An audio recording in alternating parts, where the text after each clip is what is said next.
F hub వారి beyond the flea గచ్చిబౌలిలో December 15న రాహుల్ సిప్లిగంచే Oscar range live concert for booking contact Pushpa 2 సందర్భంగా ఎలాంటి ఇన్సిడెంట్ జరిగిందో సంధ్యా థియేటర్ వద్ద మనందరికీ తెలుసు. బాధితురాలు ఎవరైతే ఉన్నారో రేవతి చనిపోయింది. ఆ రోజు ఫ్యాన్ షో సందర్భంగా కూడా ఎవరికి ఇన్ఫర్మేషన్ ఇవ్వకుండా అల్లు అర్జున్ అక్కడికి వచ్చిన పరిస్థితి కనిపిస్తుంది. అక్కడ తొక్కిసలాటలో రేవతి చనిపోయింది. దిల్సుఖ్ నగర్కి సంబంధించిన వ్యక్తి ఆమె తన హస్బెండ్ కూడా అక్కడ కేసు ఫైల్ చేసిన సందర్భంగా మనకి కనిపిస్తుంది.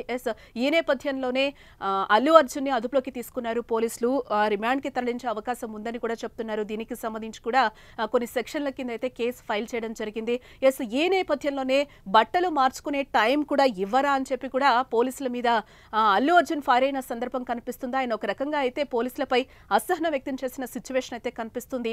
బట్టలు మార్చుకునే సమయం ఇవ్వలేదని కూడా బన్నీ అంటున్నాడు.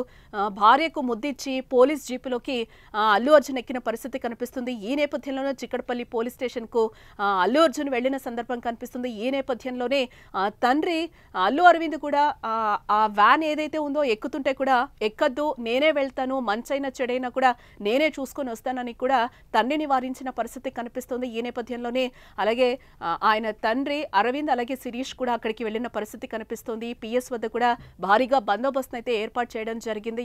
డైరెక్ట్ గా బెడ్రూమ్ లోకి రావడం కూడా కరెక్ట్ కాదు అని చెప్పి కూడా ఈ సందర్భంగా అల్లు అర్జున్ ఒక రకంగా అసహనం వ్యక్తం చేస్తున్న పరిస్థితి కనిపిస్తుంది.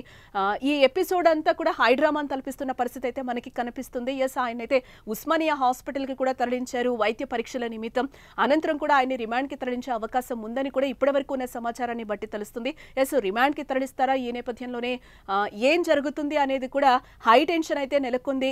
ఇదంతా ఒక హై డ్రామా కొనసాగుతున్న పరిస్థితి అయితే కనిపిస్తుంది. Stay tuned to Suman TV.